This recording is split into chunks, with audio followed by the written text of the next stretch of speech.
എൻ്റെ മനസ്സിലേക്ക് പെട്ടെന്ന് കടന്നു വന്നതാണ്. ഇന്ന് 7 മണിക്ക് എനിക്കൊരു കുർബാന ഉണ്ടായിരുന്നു. അപ്പോൾ കുർബാന ചൊല്ലി കോൺസെക്രേഷൻ്റെ സമയമായപ്പോൾ പെട്ടെന്ന് ശക്തമായൊരു പ്രചോദനം. പക്ഷെ ഞാനത് എടുത്ത് പറഞ്ഞില്ല. പക്ഷെ പ്രചോദനം ഇതാണ്. ഇങ്ങനെ ഒരു വാക്ക് എൻ്റെ മനസ്സിലേക്ക് വരുന്നു: സമയമായി. ഇറ്റ് ഈസ് ഓൾമോസ്റ്റ് ടൈം എന്നുള്ളതാണ്. ലോകാവസാനോ കാര്യങ്ങളൊന്നും അല്ല. ഈശോയ്ക്ക് വേണ്ടി സാക്ഷ്യം വഹിക്കുവാനായിട്ട് സമയം ഏകദേശമൊക്കെ ആയി എന്നുള്ള കോൺസെൻട്രേഷൻ തൊട്ട് മുമ്പ് ശക്തമായൊരു പ്രചോദനം, അങ്ങനെ ഒരു ശബ്ദം എൻ്റെ മനസ്സിലേക്ക് ഇങ്ങനെ വരികയാണ്. അപ്പൊ അങ്ങനെ ഒരു ശബ്ദം വരികയാണ്. അപ്പൊ ആ ഒരു പ്രചോദനത്തിൽ അടിസ്ഥാനമിട്ടുകൊണ്ട് ഇന്നത്തെ ലത്തീൻ കുർബാനയിലെ സുവിശേഷ ഭാഗം, അതിനെപ്പറ്റി ഞാനൊന്ന് പറയാനായിട്ട് ആഗ്രഹിക്കുകയാണ്. ഇന്ന് ഈശോ നമുക്ക് തന്നിരിക്കുന്ന സുവിശേഷ വചനം ഇതാണ്. വിശുദ്ധ ലൂക്കായുടെ സുവിശേഷം 18-ാം അധ്യായം 35 മുതൽ 43 വരെയുള്ള വചനങ്ങളാണ്. ഞാനതൊന്ന് വായിക്കാം. അക്കാലത്ത് യേശു ജെറീക്കോയെ സമീപിച്ചപ്പോൾ ഒരു കുരുടൻ വഴിയരികിൽ ഇരുന്ന് ഭിക്ഷ യാചിക്കുന്നുണ്ടായിരുന്നു. ജനക്കൂട്ടം കടന്നു പോകുന്ന ശബ്ദം കേട്ട് എന്താണ് സംഭവിക്കുന്നതെന്ന് അവൻ അന്വേഷിച്ചു. നസറായനായ യേശു കടന്നു പോകുന്നു എന്ന് അവർ പറഞ്ഞു. അപ്പോൾ അവൻ വിളിച്ചു പറഞ്ഞു: ദാവീദിന്റെ പുത്രനായ യേശുവേ, എന്നിൽ കനിയണമേ. മുമ്പേ പോയിക്കൊണ്ടിരുന്നവർ നിശബ്ദരായിരിക്കുവാൻ പറഞ്ഞ് അവനെ ശകാരിച്ചു. അവനാകട്ടെ കൂടുതൽ ഉച്ചത്തിൽ ദാവീദിന്റെ പുത്ര, എന്നിൽ കനിയണമേ എന്ന് നിലവിളിച്ചുകൊണ്ടിരുന്നു. യേശു അവിടെ നിന്ന് അവനെ തന്റെ അടുത്തേക്ക് കൊണ്ടുവരുവാൻ കൽപ്പിച്ചു. അവൻ അടുത്തു വന്നപ്പോൾ യേശു ചോദിച്ചു: ഞാൻ നിനക്ക് വേണ്ടി എന്ത് ചെയ്യണമെന്നാണ് നീ ആഗ്രഹിക്കുന്നത്? അവൻ പറഞ്ഞു: കർത്താവേ, എനിക്ക് കാഴ്ച വീണ്ടും കിട്ടണം. യേശു പറഞ്ഞു: നിനക്ക് കാഴ്ചയുണ്ടാവട്ടെ, നിന്റെ വിശ്വാസം നിന്നെ രക്ഷിച്ചിരിക്കുന്നു. തൽക്ഷണം അവന് കാഴ്ച ലഭിച്ചു. അവൻ ദൈവത്തെ മഹത്വപ്പെടുത്തിക്കൊണ്ട് യേശുവിന്റെ പിന്നാലെ പോയി. ഇത് കണ്ട് എല്ലാവരും ദൈവത്തെ സ്തുതിച്ചു. കർത്താവിന്റെ വചനം. പ്രിയമുള്ളവരെ, മനോഹരമായിട്ടുള്ള ഒരു വചനഭാഗമാണിത്. അന്ധന് ഈശോ കാഴ്ച കൊടുക്കുന്നു. ഇവിടെ അന്ധന് ഈശോ കാഴ്ച കൊടുക്കുന്നു എന്ന ഭാഗമല്ല ഞാൻ ശക്തമായിട്ട് ഇവിടെ നിങ്ങളുമായിട്ട് പങ്കുവയ്ക്കാൻ ഉദ്ദേശിക്കുന്ന ആശയം. നമുക്കറിയാം, മലയാളത്തിലെ ലക്ഷണമൊത്ത നോവൽ എന്ന് പറയുന്നത് ഇന്ദുലേഖ എന്ന നോവലാണ്. ഈ ലക്ഷണമൊത്തം എന്ന് പറയുമ്പോൾ പല ഘടകങ്ങൾ അതിനകത്ത് ചേരുന്നു എന്നുള്ളതാണ്. ഒരു നോവലിന് വേണ്ടുന്ന ഘടകങ്ങൾ ആധികാരികതയോടെ ഐഡിയലായിട്ട് ചേരുന്നത് കൊണ്ടാണ് അതിന് ലക്ഷണമൊത്ത നോവൽ എന്ന് പറയുന്നത്. അതുപോലെ എനിക്ക് ഈ ഭാഗം വായിച്ചപ്പോൾ മനസ്സിലായ ഒരു കാര്യം, വിശ്വാസത്തെക്കുറിച്ചുള്ള ലക്ഷണമൊത്ത ഒരു ഇവന്റ് എന്ന് പറയാൻ ഈ ഭാഗത്തിന് സാധിക്കും. വിശ്വാസം, faith is A gift as well as A task എന്നാണല്ലോ പറയുന്നത്. ദൈവത്തിൽ നിന്ന് നമുക്ക് കിട്ടിയ ഒരു സമ്മാനമാണ് നമ്മളുടെ വിശ്വാസം. ഒപ്പം തന്നെ ഇതൊരു സമ്മാനമാണെങ്കിലും ചില സമയങ്ങളിലൊക്കെ ഇതങ്ങോട്ട് വറ്റിപ്പോകാറുണ്ട്, ചുരുങ്ങിപ്പോകാറുണ്ട്, ചിലർക്ക് നശിച്ചു പോകാറുണ്ട്. അതുകൊണ്ട് ഇതൊരു ടാസ്ക് കൂടിയാണ്, ഒരു ഉത്തരവാദിത്വം കൂടിയാണ്. അതിനെ ജ്വലിപ്പിച്ച് നിർത്തുക എന്നുള്ളത് ഉത്തരവാദിത്വമാണ്. ദൈവത്തിന്റെ ഭാഗത്ത് നിന്ന് ദൈവം തന്നു, നമ്മുടെ ഭാഗത്ത് നിന്ന് നമ്മൾ പ്രത്യേകമായ കരുതലെടുത്ത് അതിനെ ജ്വലിപ്പിച്ച് നിർത്തണം. അതൊരു ഉത്തരവാദിത്വം കൂടിയാണ്. ഇപ്പൊ വിശ്വാസം ദൈവദാനമാണ്, ഒപ്പം തന്നെ ഒരു ഉത്തരവാദിത്വമാണ്. ഈ വിശ്വാസത്തിന്റെ ലക്ഷണമൊത്ത ഒരു വചനഭാഗമാണ് ഇന്നത്തെ സുവിശേഷം എന്ന് പറയാം. ഇന്നത്തെ മാത്രമല്ല, നാളെ നമ്മൾ കാണാൻ പോകുന്നത്, ലത്തീൻ കുർബാനയിൽ നാളെ നമ്മൾ കാണാൻ പോകുന്നത് ഈ സുവിശേഷം. ഇന്ന് ലൂക്കായുടെ സുവിശേഷം 18-ാം അധ്യായമാണെങ്കിൽ നാളത്തെ സുവിശേഷം, അതായത് സക്കേവൂസിന്റെ ഭവനത്തിലേക്ക് വരുന്ന ഈശോ, ആ ഭാഗം 19-ാം അധ്യായമാണ്. ഈ രണ്ടും ഏതാണ്ട് ഈ ഒരു വിശ്വാസത്തിന്റെ തലത്തിൽ എന്തോ പറയുന്നത് ലക്ഷണമൊത്തത് ആണ് എന്ന് എനിക്ക് തോന്നിപ്പോകുന്നുണ്ട്.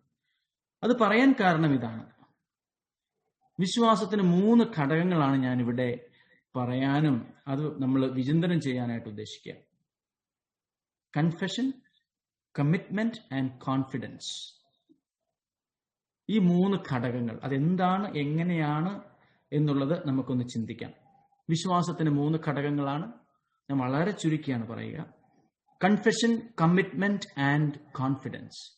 കൺഫെഷൻ എന്നുദ്ദേശിക്കുന്നത് കൂദാശാപരമായ കുമ്പസാരമല്ല. ഇവിടെ വിശുദ്ധ അഗസ്റ്റിന്റെ കൺഫെഷൻസ് എന്ന് നമ്മൾ അറിയാം. ഏറ്റുപറച്ചിൽ. ഒരു വിശ്വാസിയെ സംബന്ധിച്ചിടത്തോളം he should be a person who confess Christ. ഈശോയെ ഏറ്റുപറയുന്നവനായിരിക്കണം ഒരു വിശ്വാസി. അത് ജീവിതം കൊണ്ടാവാം, അധരം കൊണ്ടാവാം, സാന്നിധ്യം കൊണ്ടാവാം, പ്രാർത്ഥന കൊണ്ടാവാം, ജീവിതത്തിന്റെ സന്ദേശം കൊണ്ടാവാം, വാട്ട് എവർ. അധരം കൊണ്ട് ഏറ്റുപറയുന്നവൻ എന്ന് വചനം പറയുന്നുണ്ട്. പക്ഷെ ഞാൻ പറയും, എനിക്ക് തോന്നുന്നു വിശുദ്ധ ഫ്രാൻസിസ് അസിസിയാണെന്ന് തോന്നുന്നു, ഈശോയെ പ്രഘോഷിക്കുക, അത്യാവശ്യം വേണ്ടി വന്നാൽ വാക്കുകൾ ഉപയോഗിക്കുക എന്ന് പറഞ്ഞിട്ടുണ്ട്. അപ്പൊ നമുക്ക് ആ അർത്ഥത്തിൽ എടുക്കാം. യേശുവിനെ ഏറ്റുപറയുന്നവനാവണം, പ്രഘോഷിക്കുന്നവനാവണം ഒരു വിശ്വാസി. ഇന്നത്തെ സുവിശേഷത്തിൽ അങ്ങനെ ഒരു പ്രഘോഷണം നടക്കുന്നുണ്ട്. ദാവീദിന്റെ പുത്രനായ ഈശോയെ എന്ന് വിളിക്കുന്നുണ്ട്. അപ്പോൾ ശിഷ്യന്മാർ പറഞ്ഞു, മിണ്ടാതിരിക്ക്, അവൻ പോവുകയാണ്. അപ്പോൾ ഈ അന്ധൻ കൂടുതൽ ഊർജത്തിൽ, കൂടുതൽ ഒച്ചത്തിൽ വിളിച്ചു, ദാവീദിന്റെ പുത്രനായ ഈശോയെ. ഈശോയുടെ പുറകിൽ നിന്ന് ആരോ പിടിച്ചു വലിച്ചു നിർത്തുന്ന പോലെ ഈശോ അവിടെ നിന്നു, പുറകോട്ട് തിരിഞ്ഞു, അവന്റെ അടുത്തേക്ക് വന്നു. ഞാൻ എന്താ നിനക്ക് വേണ്ടി ചെയ്യേണ്ടതെന്ന് ചോദിക്കുന്നു. ഈശോയെ പിടിച്ചു നിർത്താൻ തക്ക വിധത്തിലുള്ള ശക്തിയുള്ള ആ വിളി, അതിനെ ബൈബിൾ പണ്ഡിതർ പറയുന്നത് ദ മെസ്സയാനിക് പ്രോക്ലമേഷൻ എന്നാണ്. മിശിഹ പ്രഘോഷണം. നമ്മുടെ ഓരോരുത്തരുടെയും ജീവിതത്തിൽ നമ്മുടെ ജീവിതം കൊണ്ട് ഈശോയെ പ്രഘോഷിക്കുന്നവരാകണം. അതാണ് വിശ്വാസത്തിന്റെ ഒന്നാമത്തെ തലം. ജീവിതം കൊണ്ട്, അധരം കൊണ്ട് മാത്രമല്ല, വെറും അധരസേവ മാത്രമല്ല, ജീവിതം കൊണ്ട്, സാന്നിധ്യം കൊണ്ട്, പ്രാർത്ഥന കൊണ്ട്, നമ്മുടെ ഓരോരുത്തരുടെയും ചെയ്തികൾ, ഡൂയിങ്സ് ആൻഡ് ബീയിങ്സ് ആയിരിക്കുന്നത് കൊണ്ടും പ്രവൃത്തികൾ കൊണ്ടും ഈശോയ്ക്ക് സാക്ഷ്യം വഹിക്കുന്നവരായിരിക്കണം, ഈശോയ്ക്ക് പ്രഘോഷണം നൽകുന്നവരായിരിക്കണം. പ്രോക്ലമേഷൻ. രണ്ടാമത്തേതാണ് കമ്മിറ്റ്മെന്റ്. നന്മ ചെയ്യാനുള്ള ഒരുവന്റെ മനസ്സിനെയാണ് കമ്മിറ്റ്മെന്റ് എന്ന് പറയുന്നത്. ഇന്നത്തെ സുവിശേഷത്തിൽ നമ്മളത് കാണുന്നുണ്ട്. നമുക്കറിയാം, കമ്മിറ്റ്മെന്റ്, കമ്മിറ്റഡ് ആവുക, കമ്മിറ്റ് ചെയ്യുക എന്നൊക്കെ പറഞ്ഞാൽ അറിയാം. ഒരു മനസ്സ് വെച്ചു കഴിഞ്ഞാൽ പിന്നെ പുറകോട്ടില്ല. അതിനെയാണ് കമ്മിറ്റ് ചെയ്യുക എന്നൊക്കെ പറയുക. അതിന് നല്ലൊരു ഉദാഹരണം ഇതാണ്. നമ്മൾ പള്ളിയിൽ കാഴ്ചവെപ്പ് വെക്കും, ഈശോയ്ക്ക് കൊടുക്കുവാനായിട്ട്, അല്ലെങ്കിൽ അൾത്താരയിലേക്ക് കൊടുക്കുവാനായിട്ട്. കുർബാനയുടെ മധ്യേ കാഴ്ചവെപ്പുണ്ട്. കാഴ്ചവെക്കുന്ന വസ്തുക്കൾ അത് ബലിപീഠത്തിനുള്ളതാണ്, ദൈവത്തിനുള്ളതാണ്. കുർബാന കഴിഞ്ഞിട്ട് വെച്ച ആൾ പിന്നെ തിരിച്ചത് എടുക്കത്തില്ല. ഓൾറെഡി ഗിവൺ, കൊടുത്തത് പിന്നെ തിരിച്ചെടുക്കത്തില്ല. That is committed. കൊടുത്തു, എൻട്രസ്റ്റഡ്. ഈ ഒരു ആറ്റിറ്റ്യൂഡ് നമുക്ക് എടുക്കാം, ഈ ഒരു ആശയം പറയുന്നതിനായിട്ട്. ഞാൻ ഈശോയ്ക്ക് വേണ്ടി കമ്മിറ്റ് ചെയ്താൽ പിന്നെ no turning back. That is my faith. That is my foundation of the faith. എന്റെ വിശ്വാസത്തിന്റെ അടിസ്ഥാനത്തിന്റെ ഒരു ഘടകം അതായിരിക്കണം, commitment. Where lies my commitment?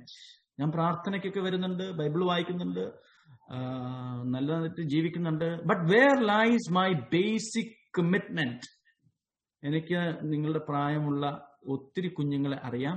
പക്ഷെ ഈ മേഖലയിലാണ് ഒരു പ്രശ്നം ഉള്ളത്.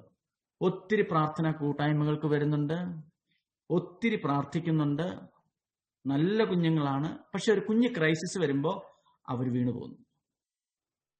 എന്നാൽ വേറെ കുറച്ച് പേരുണ്ട്, അങ്ങനെ ഒത്തിരി പ്രാർത്ഥനകളൊന്നുമില്ല, പക്ഷെ ചെയ്യേണ്ട ജോലികൾ ചെയ്യുന്നു. ഒരു സെൻസ് ഓഫ് ഡിസിപ്ലിൻ ഉണ്ട്, ആത്മാർത്ഥത അങ്ങേയറ്റമാണ്. That means that level of commitment is great. അവർക്കൊരു കൊച്ചു ക്രൈസിസ് വന്നാലൊന്നും അവർ ആടത്തില്ല. ഇവിടെ ദൈവത്തിന് പ്രീതികരമായത് എന്തായിരിക്കും? അപ്പൊ ഈ ഒരു മേഖലയിൽ നമ്മൾ എല്ലാവരും വളരേണ്ടിയിരിക്കുന്നു. Basic commitment to the lord. എന്ത് കോളിളക്കങ്ങൾ ഉണ്ടായാലും, എന്ത് കാറ്റ് വീശിയാലും ഇളകാത്ത ഒരു കമ്മിറ്റ്മെന്റ്, തമ്പുരാനോട് ചേർന്ന് നിൽക്കുന്ന ഒരു അനുഭവം. ഈ ഗ്രൂപ്പിലെ പലർക്കും അതുണ്ട് എന്ന് ഞാൻ വിശ്വസിക്കുകയാണ്. ഈശോ നിങ്ങളെ അനുഗ്രഹിക്കട്ടെ ആ മേഖലയിൽ. ഇവിടെ നമ്മൾ ഈ അന്ധന്റെ കാര്യത്തിൽ കമ്മിറ്റ്മെന്റ് കാണുന്നത്, സുഖപ്പെട്ട അന്ധൻ ഈശോയെ അനുധാവനം ചെയ്തു, അവന്റെ പിറകെ പോയി എന്ന് വചനം പറയുന്നു. നമുക്കറിയാം, പിറകെ പോകണമെങ്കിൽ, ഈശോയുടെ പിറകെ പോകണമെങ്കിൽ എന്ത് ശിഷ്യത്വം അനുഭവിക്കാൻ ആവശ്യപ്പെടുന്ന ത്യാഗം എന്താണെന്ന് ഈശോ പറഞ്ഞിട്ടുണ്ട്. തന്നെ പരിത്യജിച്ച് തന്റെ കുരിശുമെടുക്കുന്നവനെ അവന്റെ പിറകെ വരാൻ പറ്റുള്ളൂ. ആ ധനികനായ യുവാവിന് അങ്ങനെ പിറകാൻ പറ്റിയില്ല. കാരണം തന്നെ പരിത്യജിക്കാൻ പറ്റിയില്ല. അപ്പൊ ഈ കമ്മിറ്റ്മെന്റിന് ഒരു ത്യാഗമുണ്ട്. അപ്പൊ ആ ത്യാഗം എടുക്കുമ്പോഴാണ് നമ്മുടെ വിശ്വാസത്തിന്റെ അടിസ്ഥാനത്തിൽ ആഴപ്പെടുന്നത്. അപ്പൊ അതാണ് രണ്ടാമത്തെ കാര്യം. മൂന്നാമത്തതാണ് കോൺഫിഡൻസ്. ഈ മേഖലയിലും കുഞ്ഞുങ്ങൾക്ക് അല്പം പതർച്ച വരാവുന്നതാണ്. സിവിൽ സർവീസിന് പഠിക്കുന്നു, ചോദിക്കുമ്പോൾ പറയും ഭയങ്കര ടെൻഷനാണ്. പ്രാർത്ഥിക്കുന്ന നല്ല കുട്ടിയാണ്, പക്ഷെ പഠിക്കുന്ന സമയത്ത് ഭയങ്കര ടെൻഷനാണ്. അതുകൊണ്ട് സ്വസ്ഥമായിട്ട് പഠിക്കാൻ പറ്റുന്നില്ല. Where lies the confidence? എന്റെ കോൺഫിഡൻസ് എവിടെയാ? ഈശോയിലല്ലേ? അവൻ എന്നെ നയിക്കും എന്നുള്ള ഒരു ഉത്തമ ബോധ്യം ഇല്ലേ?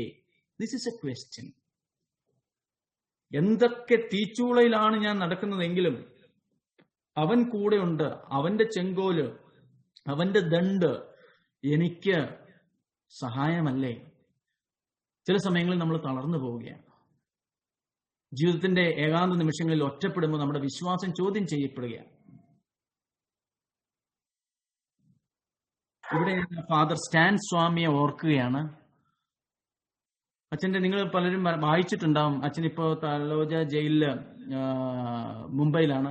അപ്പോ അച്ഛന് പാർക്കിൻസൺസ് ആണ്, ഒത്തിരിയേറെ പരാധീനതകളുണ്ട്. പക്ഷേ അച്ഛനൊരു എഴുത്തെഴുതിയത് നിങ്ങൾ വായിച്ചിട്ടുണ്ടാവും. ഇപ്പോ മിനിഞ്ഞാന്ന് റിലീസായിട്ടുള്ള ഒരു എഴുത്ത്. എല്ലാവരുടെയും സ്നേഹാന്വേഷണങ്ങളും കാര്യങ്ങളും ഒക്കെ പറഞ്ഞ ശേഷം, അവിടുത്തെ കാര്യങ്ങളൊക്കെ വിവരിച്ച ശേഷം അവസാനം പറയാണ്, പ്ലീസ് പ്രേ ഫോർ മൈ സെൽമേറ്റ്സ്, എന്റെ കൂടെയുള്ള, എന്നിട്ട് 3-4 ഹ്യൂമൻ റൈറ്റ്സ് ആക്ടിവിസ്റ്റിന്റെ പേര് പറഞ്ഞിട്ട് പറയുകയാണ്, അവർക്ക് വേണ്ടി പ്രാർത്ഥിക്കണം കേട്ടോ. കാരണം അവർ വളരെ പാവപ്പെട്ട സാഹചര്യങ്ങളിൽ നിന്ന് വരുന്ന സാധാരണക്കാരാണ്. അവർക്ക് വേണ്ടി പ്രാർത്ഥിക്കണം. ഈ 83 വയസ്സുള്ള ഈ വന്യവയോധികൻ ഒത്തിരിയേറെ വാർദ്ധക്യ സഹജമായ അരിഷ്ടതകളിലൂടെ കടന്നു പോകുന്നെങ്കിലും സ്വയം മറന്ന് തന്റെ കാര്യങ്ങളിൽ അത്ര ശ്രദ്ധയില്ലാതെ മറ്റുള്ളവർക്ക് വേണ്ടി പ്രാർത്ഥിക്കുവാനായിട്ട് ലോകത്തോട് ആവശ്യപ്പെടുകയാണ്. അതിന് ഭയങ്കരം ഒരു കോൺഫിഡൻസ് വേണം. എന്താണ് ഈ കോൺഫിഡൻസ്? ദൈവം നയിച്ചുകൊള്ളും എന്നുള്ള ആഴത്തിലുള്ള അറിവാണ് ഈ കോൺഫിഡൻസ്. ഇതും ആ അന്ധനായ വ്യക്തി കാണിക്കുന്നുണ്ട്. ഞാൻ എന്ത് ചെയ്തു തരണമെന്നാണ് നീ ആഗ്രഹിക്കുന്നത് എന്ന് ചോദിച്ചപ്പോൾ അവൻ പറഞ്ഞു, എനിക്ക് കാഴ്ച വേണം. എനിക്ക് തരാവോ, അല്ലെങ്കിൽ കാഴ്ച തരാനുണ്ടോ എന്നൊന്നും അല്ല ചോദിച്ചത്. വേണം. Because you have. നീ എനിക്ക് തരുമെന്ന് എനിക്കറിയാം, എനിക്ക് കാഴ്ച വേണം. ഇതേപോലത്തെ വിശ്വാസമാണ് നമുക്കറിയാം രക്തസ്രാവക്കാരി സ്ത്രീക്കുണ്ടായിരുന്നത്. അതേപോലത്തെ വിശ്വാസമാണ് ശതാധിപനുണ്ടായിരുന്നത്. ശതാധിപന്റെ വിശ്വാസം നമുക്കറിയാം. നീ ഒരു വാക്കരുൾ ചെയ്താൽ മതി, എന്റെ വീട്ടിലോട്ട് വരേണ്ട കാര്യം പോലുമില്ല. This is the confidence in Christ. നമ്മുടെ കോൺഫിഡൻസ് എവിടെയാണ്? ഞാൻ ആദ്യം സൂചിപ്പിച്ചു, സമയം ഏതാണ്ട് അടുത്തു എന്നുള്ളൊരു തോന്നലൊക്കെ പല മൂലകളിൽ നിന്നും വരുന്നുണ്ട്. എന്ന് പറഞ്ഞു കഴിഞ്ഞാൽ അന്ത്യകാലം ഒന്നുമല്ല. കർത്താവ് വെളിപ്പെടാൻ പല വിധത്തിൽ നമുക്കറിഞ്ഞൂടെ ഏത് തരത്തിലാണ് വെളിപ്പെടാൻ പോകുന്നത്. അതുപോലെ തിന്മകൾ ഇങ്ങനെ പല സ്ഥലങ്ങളിലും ഇങ്ങനെ കൂടുപോലെ മുളച്ചു പൊട്ടുമ്പോ, തിന്മകളുടെ നടുക്ക് നമ്മൾ നിൽക്കുമ്പോ, ശരിയേത്, കൂടുതൽ ശരിയേത് തെറ്റേത് എന്നുള്ള തിരിച്ചറിവ് ബുദ്ധിമുട്ടായി വരുന്ന ഒരു കാലഘട്ടത്തിലായിരിക്കുമ്പോ ഈ വിശ്വാസത്തിന്റെ ഈ 3 ഘടകങ്ങളിൽ നമ്മൾ വളരേണ്ടതല്ലേ? അങ്ങനെ വിശ്വാസത്തിൽ ആഴപ്പെട്ട് വളരുമ്പോഴല്ലേ ജ്വലനം സംഭവിക്കുക നമ്മുടെ ജീവിതത്തിൽ. അബ്രാഹത്തിന്റെ ജീവിതത്തിൽ ആ വിശ്വാസികളുടെ പിതാവെന്ന് വിളിച്ചത് എന്തുകൊണ്ടാ? ഈ 3 ഘടകങ്ങളും അബ്രാഹത്തിനുണ്ടായിരുന്നു. പറഞ്ഞായിരുന്നു. അബ്രാഹാം പറഞ്ഞു ദൈവത്തെ. അബ്രാഹാം കമ്മിറ്റ്മെന്റ് ഉണ്ടായിരുന്നു. അബ്രാഹത്തിന് കോൺഫിഡൻസ് ഉണ്ടായിരുന്നു. നീ നിന്റെ നാടും വീടും ഒക്കെ വിട്ടിട്ട് ഞാൻ കാണിച്ചു തരുന്ന പ്രദേശത്തോട്ട് പോകാൻ പറഞ്ഞപ്പോ പൂർണ്ണമായും ദൈവത്തിൽ ആശ്രയിച്ചുകൊണ്ട് മുമ്പോട്ട് പോയി. ഇതേ ജീവിതമാണ് ജോബിന്റെ ജീവിതം. ദൈവം സമ്പന്നത മുഴുവൻ കൊടുത്തു. ഒരു നിമിഷത്തിൽ ആ സമ്പന്നത എല്ലാം എടുത്തു മാറ്റിക്കൊണ്ട് രോഗവും പീഡകളും കൊടുത്തു. ഒരു വാക്ക് ദൈവത്തിനെതിരെ അയാൾ ഉരിയാടിയില്ല. He had confidence in God. എന്തു തന്നെയാണെങ്കിലും ഞാൻ ദൈവത്തിൽ ആശ്രയിക്കുമെന്നുള്ളൊരു കോൺഫിഡൻസ്. ഇത് സ്വർഗത്തിൽ നിന്ന് കിട്ടുന്ന ഒരു കോൺഫിഡൻസ് ആണ്. ഇത് പ്രാർത്ഥിച്ച് നേടുന്ന ഒരു കോൺഫിഡൻസ് ആണ്. ഇത് നമ്മൾ അധ്വാനിച്ച് നേടിയെടുക്കുന്നതും നമ്മുടെ അധ്വാനത്തെ പ്രതി ദൈവം കൃപയായി നൽകുന്നതുമായ ഒരു കോൺഫിഡൻസ് ആണ്. പ്രിയമക്കളെ, നമുക്ക് ഈ ഒരു വലിയ വിശ്വാസത്തിലേക്ക് വളരാം. വിശ്വാസത്തിന്റെ ഈ ഘടകങ്ങളിലേക്ക് നമുക്ക് വളരാം. ഇത് മാംസരക്തങ്ങളല്ല. മത്തായി സുവിശേഷം 16:17 പറയുന്നു. സ്വർഗസ്ഥനായ പിതാവാണ് നമുക്കിത് തരേണ്ടത്. നമുക്ക് പ്രാർത്ഥിക്കാം. നമ്മൾ ഒത്തിരിയേറെ പ്രാർത്ഥിക്കുന്ന മക്കളാണല്ലോ. നമുക്ക് പ്രാർത്ഥിക്കേണ്ടത് ഈ ഒരു ഏറ്റുപറച്ചിൽ, ഒരിടത്തും മടിയില്ലാതെ നമ്മുടെ കർത്താവിനെ ഏറ്റുപറയാൻ, ജീവിതം കൊണ്ട് ഏറ്റുപറയാൻ. ജീവിതം കൊണ്ട് ഏറ്റുപറയുക എന്ന് പറഞ്ഞാൽ എല്ലായിടത്തും പോയി ഹല്ലേലൂയ പറയുക എന്നുള്ളതല്ല. നമ്മള് അഭിഷേകം കൊണ്ട് നിറച്ചിട്ട് വെറുതെ പോയി നിന്നാ മതി. തിന്മയുടെ അന്ധകാരത്തിന്റെ ശക്തികൾ അവിടെ ഉടഞ്ഞു വീഴുന്ന അനുഭവം ഉണ്ടാവും. ജീവിതം കൊണ്ട് ക്രിസ്തുവിനെ ഏറ്റുപറയുന്നവരുടെ ഒരു കൃപയാണത്. വെറുതെ പോയി നിന്ന് കഴിഞ്ഞാൽ തന്നെ കെട്ടുകൾ അഴിയുന്ന അനുഭവം ഉണ്ടാവും. എനിക്കറിയാം, അങ്ങനെ ഈ മിസറിക്കോദിയ ഗ്രൂപ്പിൽ തന്നെയുള്ള മക്കളെ എനിക്കറിയാം. വിശുദ്ധിയിൽ നിന്ന് അതിവിശുദ്ധിയിലേക്ക് കൊതിച്ചുകൊണ്ട് മക്കള് അതിനു വേണ്ടിയിട്ട് ഒരുങ്ങി, കുദാശകളിലൂടെ ഒരുങ്ങി, ജീവിതത്തിലൂടെ ഒരുങ്ങി, ത്യാഗത്തിലൂടെ ഒരുങ്ങി, വെറുതെ പോയി നിൽക്കുമ്പോൾ തന്നെ രോഗശാന്തിയുടെ രണനങ്ങൾ വരുന്ന അനുഭവങ്ങൾ. അത് യേശുവിന് പ്രഘോഷണം നൽകുന്നതാണ്, യേശുവിന് മഹത്വം നൽകുന്നതാണ്, യേശുവിന്റെ അനന്ത മഹിമയിലേക്കും വിശുദ്ധിയിലേക്കുമുള്ള കടക്കലാണത്. നമുക്കതിനു വേണ്ടിയിട്ട് ആഗ്രഹിക്കുകയും പ്രാർത്ഥിക്കുകയും ചെയ്യാം. അതുപോലെ കമ്മിറ്റ്മെന്റ്, ഈശോയ്ക്ക് പിതാവിനോടുള്ള കമ്മിറ്റ്മെന്റ് എങ്ങനെയായിരുന്നോ, പൂർവ്വ പിതാക്കന്മാർക്ക് ദൈവത്തോടുള്ള കമ്മിറ്റ്മെന്റ് എങ്ങനെയായിരുന്നോ, സുവിശേഷങ്ങളുടെ അധിപനായ ക്രിസ്തുവിനോടുള്ള കമ്മിറ്റ്മെന്റ് എങ്ങനെയായിരുന്നോ, അതുപോലെ പുതിയ ഇസ്രായേലായ നമുക്ക് ഓരോരുത്തർക്കും ഈശോയോടുള്ള കമ്മിറ്റ്മെന്റ്, ഉള്ളിന്റെ ഉള്ളിൽ മാമോദിസ നേരത്തെ നമ്മൾ ഏറ്റെടുത്ത ആ കമ്മിറ്റ്മെന്റ്, പിശാചിനെ ഉപേക്ഷിച്ച് ക്രിസ്തുവിനെ സ്വീകരിച്ച് ഏറ്റെടുത്ത ആ കമ്മിറ്റ്മെന്റ് നമുക്ക് റിന്യൂ ചെയ്യാം. ഓരോ കുർബാനയിലും നമുക്കത് പുതുതാക്കിക്കൊണ്ട് ഈശോയ്ക്ക് വേണ്ടി നമ്മൾ ആ ഒരു കമ്മിറ്റ്മെന്റ്, നന്മ ചെയ്യുവാനുള്ള മനസ്സ് വീണ്ടെടുക്കാം. മൂന്നാമതായിട്ട് കോൺഫിഡൻസ്. എന്ത് സംഭവിച്ചാലും ഈശോയെ വിട്ടുള്ള ഒരു ജീവിതമില്ല എന്നുള്ള പൂർണ്ണമായ ആശ്രയം ഈശോയിലേക്ക് കൊണ്ടുവന്ന് നമുക്ക് ജീവിക്കുവാനായിട്ടുള്ള വലിയ കൃപയ്ക്കായി പ്രാർത്ഥിക്കാം. ഈശോ നമ്മളെ ഓരോരുത്തരെയും അനുഗ്രഹിക്കട്ടെ. ആമേൻ.